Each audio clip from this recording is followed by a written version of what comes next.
Hello there, this is Howard Weinstein with Leadership Ladder, and tonight is episode 11.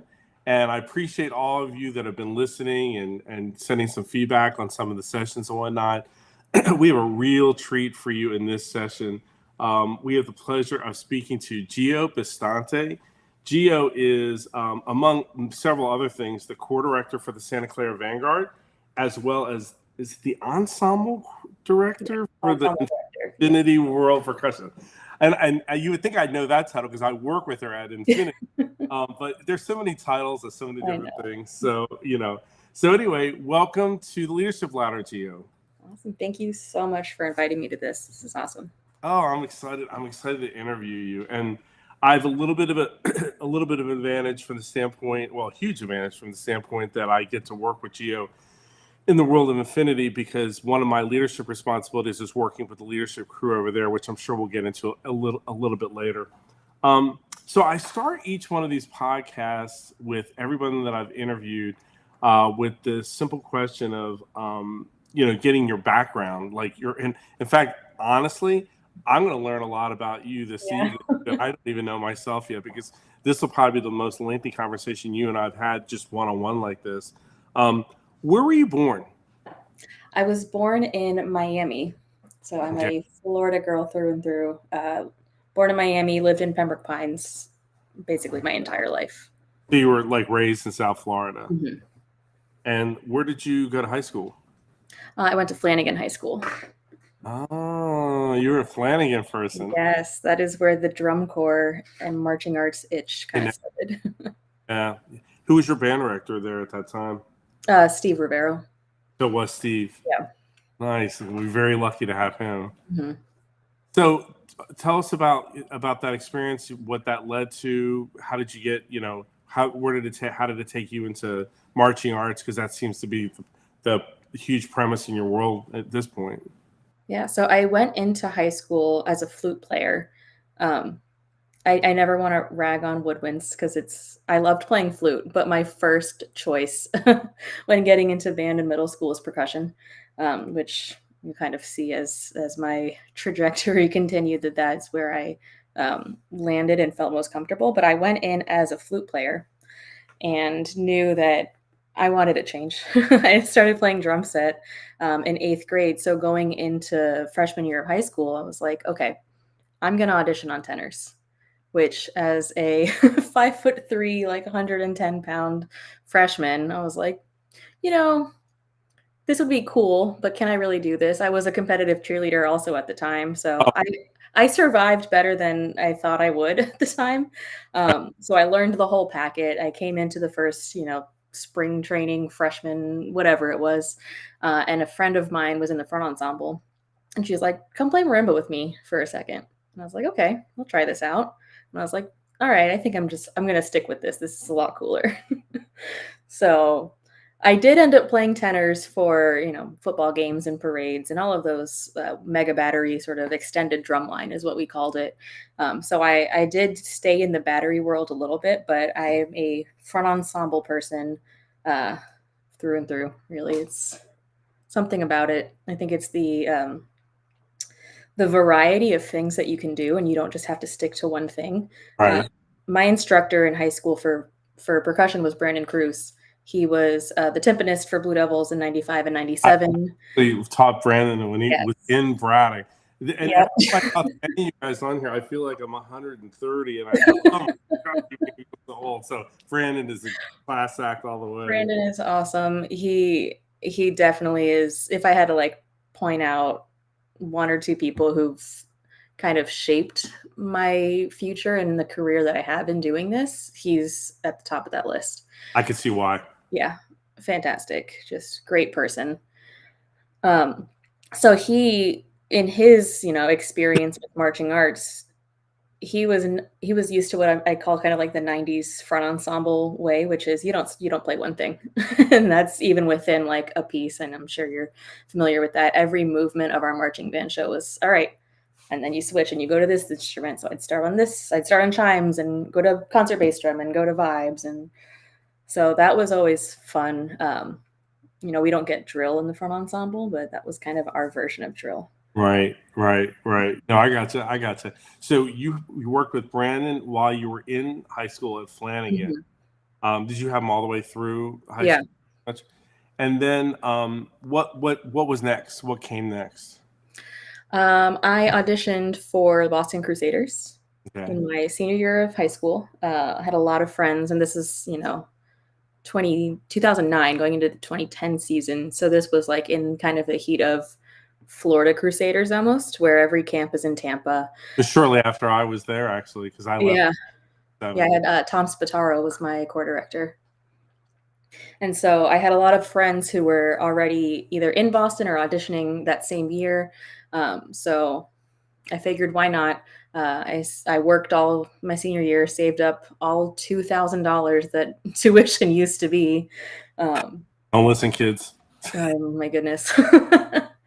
And yeah, I did, I think, what everybody who comes from, I wouldn't call Flanagan. It's definitely not a small school. It's one of the biggest schools in Florida. Hmm. Uh, but it's, I was the one of the best players my senior year, and you leave that little bubble and you go into what was my first drum corps audition experience, feeling so confident, and I knew all of my major and minor scales. Hmm. Hmm. Just, wow.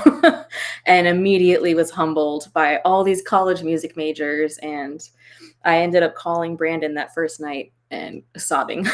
I'm like, "Why did you let me do this? Hmm. I'm terrible. I'm not gonna make it." Um, that story has a happy ending. I ended up making it my first year, sort of by like the skin of my teeth, but it was definitely a humbling experience, but one that stuck with me for a long time. Sounds transitional. Sounds Yeah. incredible. Again, Tom was one of my drum majors when I was director at Wow. Boston. Another connection through that. So it sounds like there was a good spark to your next chapter, if you will. Yeah. How long did you do Boston? Just the 1 year. I was, financially independent, as far as that goes. Okay. My parents helped me, but my parents are not from this country. They're from South America. They're both born in Lima, and so marching arts isn't really a thing there. Um, so they supported the band thing. They're like, "Wow, you're really good at band, but why do you wanna spend this mu thousands of dollars, go away for 3 months, and sleep on floors?" Like, that didn't make any sense to them. So like, if you want to do this, great, you're gonna do it. So unfortunately, I was only able to do the 1 year. Hmm. But I always kind of just like kept a foot in the door. Always had my friends marching. Always went to go see shows and watched my age out kind of come and go. I hear you. That had been hard, but at least you did have the experience, though, Yeah. which I'm sure helps you now. So then, what after Boston? What did you? How did you involve yourself in music education or music arts? So I actually didn't do anything music related aside from just being a fan for my entire college experience. Um, which looking back now, I could see how much of like an absence not having music in my life was. Where, Not really having like my place to fit in. where did you go to college? Florida State. Okay, FSU. Gotcha. Okay. Yes. That was probably one of the reasons that I may have separated myself, was because that studio is so prestigious and so intense to be in that percussion studio that I think I just scared myself away from even trying. Right. Like, Get it. I yeah. watched the studio. Yeah. It's intimidating. So I just separated myself from for a while. Um, like I said, kind of silly post high school mentality of, "Ugh, I'm so burnt out. I've Mm. done so much music." When I did high school and 1 year of drum corps, and knowing myself now, like I could have gone on and done the other, 3 more years and taught and done all of those things, but I was in my mind, I was done. I was like, all right, I'm going to try to do something else. I'm going to teach high school math. I'm going to do all these other things. And What did you go to school for at FSU? so many different things. This was kind of part of me not really finding myself with having music, I took it away from myself. I hate to say taken away, but I took it away from myself. And I was, I can't even remember. I had so many majors. At one point, I was thinking of minoring in Mandarin because I had taken 3 semesters of Oh, Mandarin. I remember nothing. Um, I wanted to be a high school math teacher, which I did for a little while. I changed that major quickly. I went to English to teach English in high school. And then my senior year, quarter life crisis, I wasn't even 22 years old. And I'm like, all right, maybe I'm just going to graduate and go see what happens. So I have a degree in 20th century American literature, which, wow. yeah, Okay. kind of feels out of nowhere, but I've used it sometimes. It comes in handy. Well, and there's certain worlds that just have a respect for a degree, period, regardless of what it's in. So what happened after you finished at Florida State? Where did you go after that? So I moved back to South Florida, back in with my parents, and Brandon came back. Well, he's always been a part of my life, but he had opened the South Florida Center of Percussive Arts, um, and offered me a job to just help admin assistant. Basically, what I did as a high school student, helping him with the percussion section, but now for his business. And that was incredible. I got a chance to, and I'll shout him out, I got to meet Jeff Queen my first weekend at that job. We had the COSA International Percussion Clinic, and I was a huge Jeff Queen fan in high school. Um, Rightfully so, sure. yeah. So Mhm. I remember being so like band starstruck that I was like, oh my God, I get to like talk to these people and hang out with everybody. And like, this is crazy. So I stuck around in that job for that summer as I was working on getting full-time teaching jobs. But that was an incredible experience, and just learning and watching, Brandon create this school essentially, and try to build it from the ground up. And what he's done with it is incredible. Um, and it's taught me a lot about, making things happen for yourself. And it's been really great to watch him do that. Well, I love hearing that, Gio, because it, a lot of what we learn from a leadership standpoint that we use in our roles now is Yeah. organically gained through experiences like what you're talking about. I mean, there isn't a degree in leadership, and there isn't a degree in Yeah. foremost in inspiration. So I think a lot of things like that, like people like Brandon, which I want to get him on this at one point too. Now that you say that, Yeah. um, I think that it almost gives us like an organic education or degree in inspiration and motivation and how to help others. That's what I hear with that. Mhm. So then what? You were working with that school of Brandon's. Mhm. So I worked with him throughout the summer. I started teaching Somerset Academy, their front ensemble in Pembroke Pines. Um, and I got a job there as an English teacher. I did that for 2 years. Um, Realized that being in the classroom just kind of is not what I meant to do. I grew up thinking I'd be a teacher my whole life. My mom was a preschool teacher. I'd do like the take your child to work day. I would help my teachers in the classroom all the time, and I loved being in school.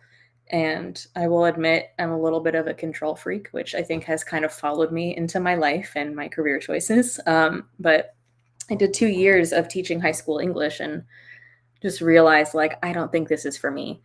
I Mhm, think, you know, I'm a really introverted person. Um, and so having to be on, like, I always loved performing, band and cheerleading and dance and all of those things. But having to be on for, I was teaching during the day. I was teaching lessons after school. I was at that time teaching strike two on the weekends. And I was just like, I don't have any break. I don't have any time to myself, like to just be by myself. Uh, yeah. So from there, I bartended. I started bartending. I was like, well, how hard of a left turn can I take out of teaching high school English, right? mhm, So I started bartending. I was still teaching front ensembles. I started working with Jupiter High School, and then I went to teach Cypress Bay and Flanagan High School, and that is kind of where I finished out like my time in South Florida before I relocated. So mhm, I definitely got to experience a lot of different band programs and groups that I've looked up to for so long. Cisco Hance had reached out to me actually about coming up to Jupiter, because I had gotten to know him through Strike. And I was like, this was a group that, as I'm teaching and as I'm like going through all of that, I'm like, wow, Jupiter's great. That percussion is amazing. And I wasn't at a point yet where I felt like I was that strong of a teacher. Um, and so being able to make that connection and have him kind of validate the work that I've been putting in and want to bring me up was really great. That was a great experience. I was only able to be there for 1 year, but that was an incredible experience working with him. Now, did you? Yes, this was great. Yeah. In all directions, he's got a great heart too. Um, did you march indoor world percussion? I did not march indoor percussion. I actually did one season of World Guard when I was in high school. Um, we didn't have indoor percussion. That is one thing that I will always give Brandon grief about is that he is not the indoor percussion guy, right? But he developed when it was Velocity. prevalent. Mm-hmm. It wasn't as prevalent. I Oh mean, yeah. when I was a core director, I was core director at Boston for many years and the Blue Stars. When I was at Boston in those early years, which you're talking about, like late '90s, early 2000s, WGI was really getting its wheels under it. And I remember kids either like I'm an outside or I'm inside, or I can't, because they were Yeah. some percussion come to every single camp. We had a camp every single month. Like the model was completely different then, right? Mm-hmm. So I understand probably why Brandon fell in that realm because he's from that era, if you will, Yeah. And he's overall he's a percussionist. Not that we don't have great percussionists, and Yeah. It was like you said, it was very different. It was marching or sit down band. And right, he it was definitely liked more of the concert chamber sort of style. without a doubt. So wow, so you had limited experience. So how did you get involved in Infinity? Was that from Strike crossing over to that, or Yeah. So Mitchell Beckman, who is our front ensemble arranger and who's been with Infinity for so long, he was my section leader when I was at Boston. mm-hmm, mm-hmm, And I had run into him so many times just throughout the years, coming up to Orlando and visiting and seeing him at the theme parks and seeing him at competitions when he was with Infinity too. And so after the 2018-19 school year, I had decided, alongside Alex, my fiance, that we were going to move to Orlando. We're like, we've been here our whole lives. We just want kind of a change of pace. We've got friends in Orlando. We know there's good bands, so we're gonna move up and kind of just start something new. And so I was on tour with Vanguard, and I had gotten a text from Mitchell. He said, "Hey, our ensemble director is moving to China, um, so we're kind of in need of somebody." And you're the first person I thought of because that was after my first year as the director of Strike Two. mm-hmm. So he knew that that's kind of the world that I was starting to go into is more of the admin Yep, responsibilities. And so he reached out to me. I thought long and hard about it. I was like, I'm going to be in Orlando. This is a great ensemble. This is a great organization. So I kind of just dove head first. right, yeah, absolutely, absolutely. Um, So, in the leadership realm, when it comes to training and raising and cultivating both student leaders and culture in an organization, what do you think is based off? You've done some time with Infinity in this role. Of course, like I mentioned, you're in the core director position with Santa Clara. Um, so you've got some road time in both areas with you on that. What do you see as important in a leadership structure? Like, because our audience for this, right, is young, like kids that we teach, music education majors, everything from that to actual band directors and teachers and people that work now. And I, as you know, I'm very big on cultivating leadership within the program.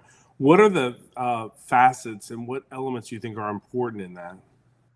I think one of the biggest ones, and this is something I've taken not just from leadership, but as a player and as an instructor and everything, it's consistency. Um, which sounds so much simpler than it is, right? And I used to have this phrase with my front ensemble at Cypress Bay. We'd always hear from the box last time, and everyone would say best time. But my front ensemble would say same as every other time because consistency builds great ensembles, which is a mouthful, but that's kind of how I've taken my mentality and my thought on being a good leader is being consistent and being somebody that people around you can rely on and know what to expect from you, and aren't, not to say aren't surprised, because there's, everyone's changing and everyone's growing all the time, but being able to be somebody who, if you say you're going to do something, you're going to do it. Or if you say this meeting is at this time, that you are the first person to set that example.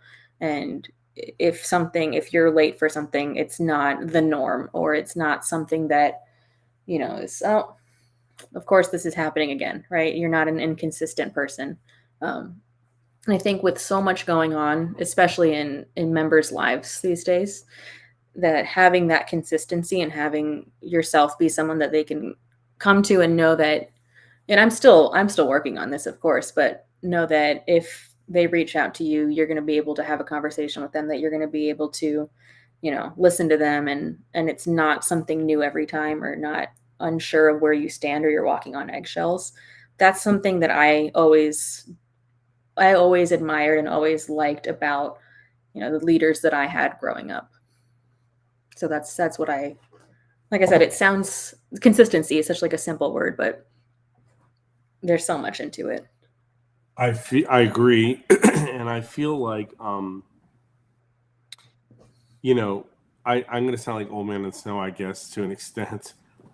Yet the kids today have so much pressure on them, all the way back from, at least in my viewpoint, even all the way back to middle school. Like, I feel like at middle school level, they're being forced to think like high schoolers. Like, Mhm. you take the ACT or the SAT by the time you're in seventh grade, and you should be applying for scholarships by the time you're a freshman in high school. And and then when they're in high school, it's like, how many college credits can you get, and how many AP classes can you develop, and so you'll have half your degree done by the time you get to college. And then when they get to college, There's never enough time, yeah. you know what I mean? And it's just, I see that with our students at the Infinity Ensemble that I work with you in.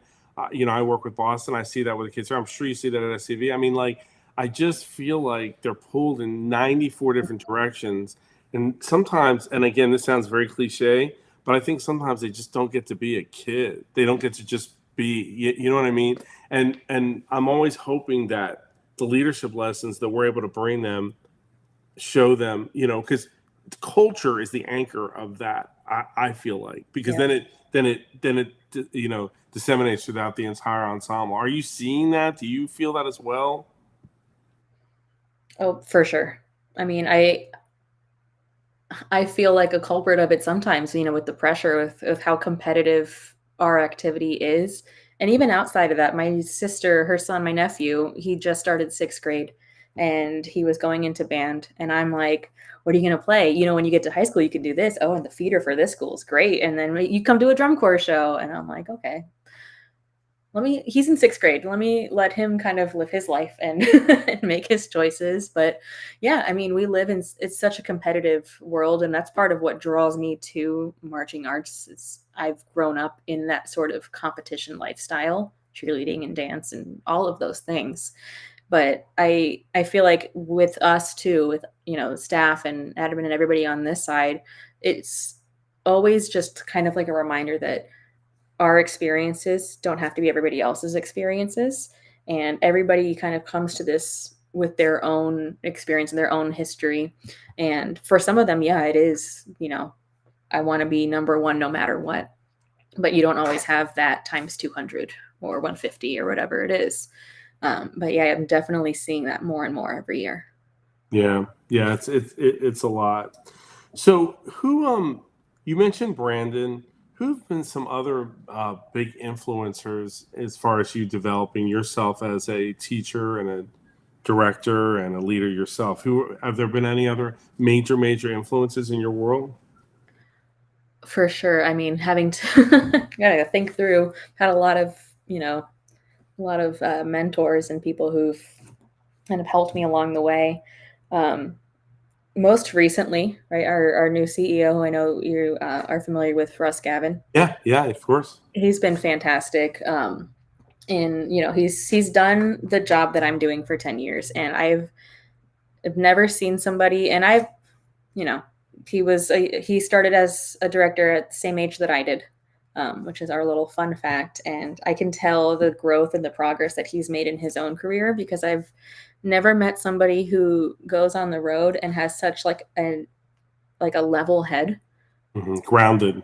Yeah. It's crazy. Yeah, things could be flipped upside down, and he's like, "That's okay. We'll figure it out." And that kind of calm when I'm such an anxious person, that's Yeah. been huge for my leadership as well. Yeah. Uh, Russ is great with that. And it's so important in this activity. And, because you've got oh, so many things being all over the place, calmer heads will definitely make better decisions for sure. yeah, of course. John Campese. Hmm. He just doesn't take. I mean, he makes things happen. And again, I'm kind of an anxious person. I can be really introverted. It's just the way I'm built, right? But watching him take the lead on so many things and just make things happen where, I'm the kind of millennial, I'll say, that hates making a phone call. I don't like doing it. I don't like the the hey, this person could say no to the thing I'm asking. I'm going to feel so dumb, and watching him be able to not have that, you know. Yeah. Yep. And he just cares so much. I mean, that man is his whole life is infinity. Yeah. No, again, you and I, it's amazing how much crossover you and I have. Uh, those of you may or may not know, John and I went to high school together. Of course, he's 3 years older than me. I'll make sure everyone knows that too. And I was actually in his pit at Lake Howell. I played Really? tournament in high school and pit. Yep, sure did. So yeah, that's awesome.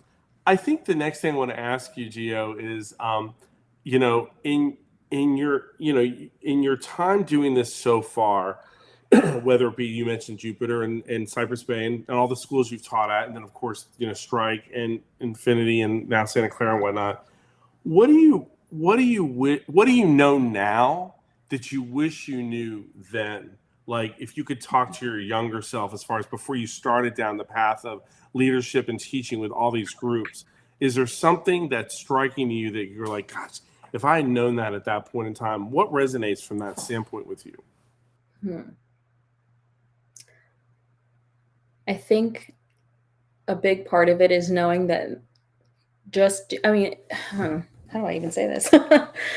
That there are so many things that I felt like I had to fight through of like, ugh, I don't, this doesn't feel like me, but this is the role that exists, right? Like I loved teaching, but there was always that like, oh, I don't really feel like this is the role I'm meant to be in. Or, I would do graphic design for different programs and do show shirts and things like that. And I loved doing that, but then there were also those moments of like, I don't know if this is kind of what I want to do for the rest of my life, but this is kind of where I'm fitting in right now. And knowing that a job like this that I'm in right now, obviously I knew it existed, but knowing that it could be such a big part of my life and there were so many things that I could make my own with it, I think I would have headed in this direction a lot earlier. Would you? Yeah.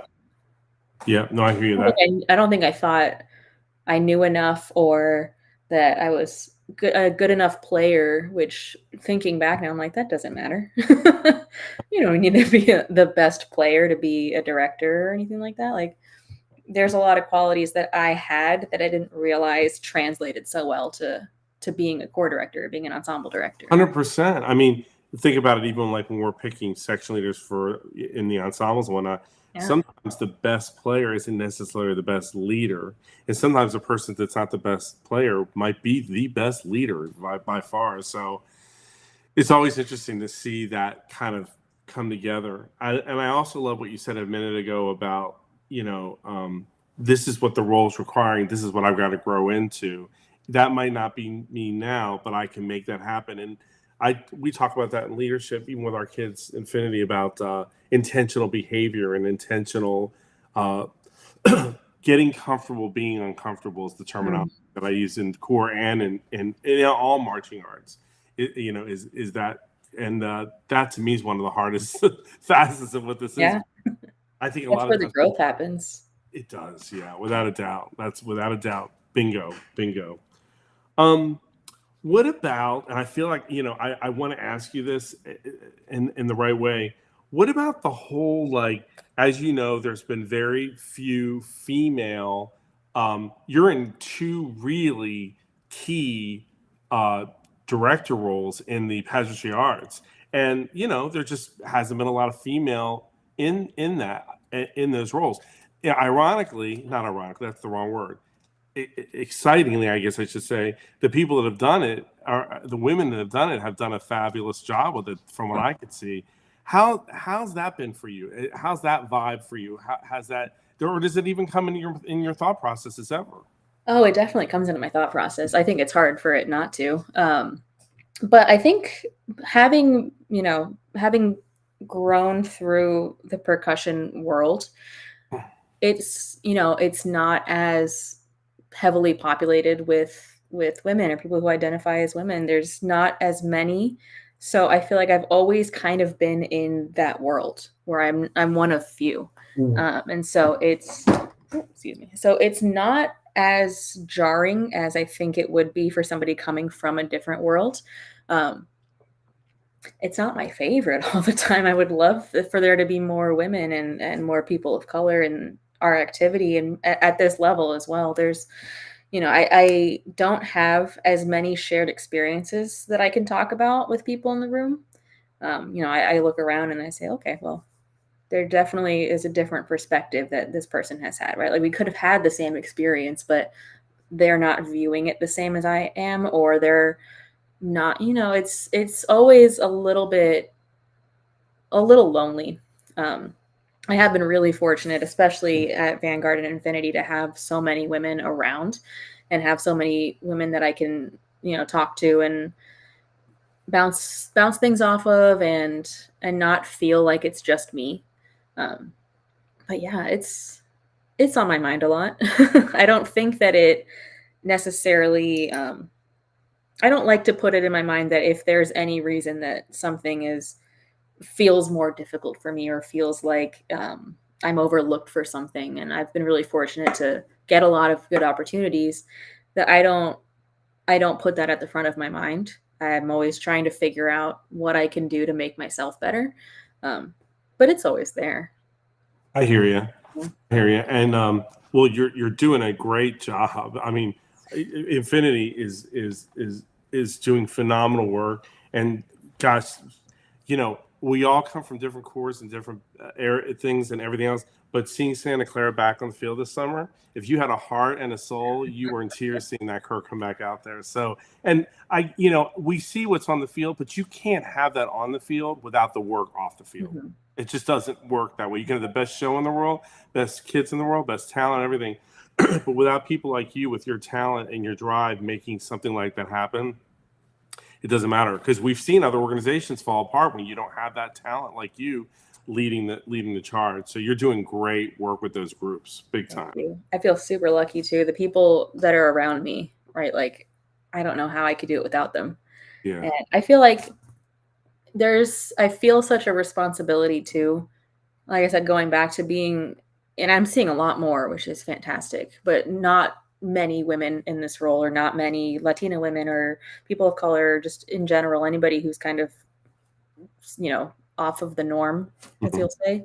Um, I feel that responsibility to not just like be okay, but kind of excel beyond that. And I told the core this last summer, that was kind of my biggest motivator for them, was I love proving people wrong. Like, Mhm. it's my favorite thing to do. It's like, tell me that I can't do something, or that's not like, well, it's not really for you. It's like, "Nah, it'll be for me. You'll see." And that's A big motivator, a big the whole inspiration. summer. Oh, Yeah, absolutely. Very cool. Very cool. Um, so I guess my next question for you would be, when you're looking, books to read, podcasts you listen to, because you're obviously learning based. I know that about you, because you want to get better and better at what you're doing. I mean, I don't think any of us have it all figured out by any means. What do you go to? Who do you go to? What are some things you've listened to, watched? What stands out? Books that you've read, maybe. well, there's the this is the leadership book, and then there's things that I do to Mhm. just either wind down and get out of my own head, because I overthink So much. I read an email 18 times before I send it. Like, I get in my head a lot, so I'll do things to unwind, kind of the guilty pleasures, right? Like the watching reality TV. And ironically, one of my favorite shows, this is I don't know how much heat I'll get for this, but that's actually even really good like study of leadership and like work life interaction is Below Deck on Bravo. Mhm. And man, I can't believe I'm talking about this, but I've seen I'm not every familiar episode with of that writing it. show. I'm writing it down. I'm not Yeah. familiar. There's definitely like, oh, this is reality TV kind of moments, but it's people living and working on a yacht for 6 straight weeks, and the captain has to oversee everything and do their job. And how does the middle management, the chief stew, how do they deal with the stews, and how do they train people while still upholding the standard and not drive each other crazy because they're living with each other? And I said, I've never seen a more accurate representation of being like a tour admin and having to do all of these things that nobody notices while trying not to kill the person next to you because you've seen them for 28 straight days. Right, right. I'm So, because I obviously am exactly but what I you're. also listen and read, listen to audiobooks and read, about I hate to just sound like all I do is watch reality TV, but it's a big part of it. Brene Brown, as I'll jump real quick, hard left on Dare to Lead is one of the best books I've listened to about just getting out there and doing the thing, for lack of better terms. Um, that and Atomic Habits, which is like 109th week on the bestseller list. That's a I standard. Oh yeah. Um, like I said, I get in my head, like my own head a lot. I overthink things a lot, and so sometimes that can like paralyze me to make a decision or to build those good habits because I'm thinking like, okay, I could do this or I could do this. This could go wrong. This could go wrong. And sometimes it just stops me from being productive and getting all those things done that I want to get done. And so that's taught me a lot about just the little things and celebrating the small goals and doing something small every day kind of builds up and it pushes me a lot. So I really like that one. Nice, nice. Good stuff. Good stuff. So, if someone wanted to get in touch with you just to ask a question or, talk to you a little bit or whatever, what would be the best way for them to reach you? So I am constantly checking my emails. That's always open. I have my Vanguard email and my Infinity email are both the same, G Bastante, Bastante, at scvanguard.org if you have a question about anything drum corps or Santa Clara related. And same thing, G Bastante at infinitypercussion.org on the indoor side of things. And if it's just a random question, I will answer either of them happily. Like I said, I am constantly checking both of those in addition to, you know, eight Well, other emails and other yeah, things that I'm working on. go away from email and there's 30 or 40 more in there for 30 minutes. Yeah. Um, and I'm sure people might have questions about those organizations. I also think there's going to be people out there that are younger, that are like, Gio's an inspiration to me. And I want to talk to her about where she got the courage to do what she's done and where she's gotten the gumption to do what she's done. And I think you serve as such, forget any of that, put that aside, like as far as female or Latina or any of that, Yeah. you're incredible at what you do. And then have that with that, I think you're showing people that there isn't a specific identity that needs to be there in order to have the successes like you've had. You've been a living example of what you can do because you're younger and you know what I'm saying. Take So that as long as I can. yeah, exactly. But you've done a lot in your young career. So I'm very impressed with that, and I'm sure, like I said, I'm sure there's a lot of people out there that would love to have conversations with you about that. So I'm kind of giving them the permission to reach out to you to have this conversation. So When I find out where I got the what's the word? How dare I do this? The confidence to be in the roles that I'm at. When I figure out where that came from, I will happily share it. I'm still trying to figure that out myself every day. I know, I understand that.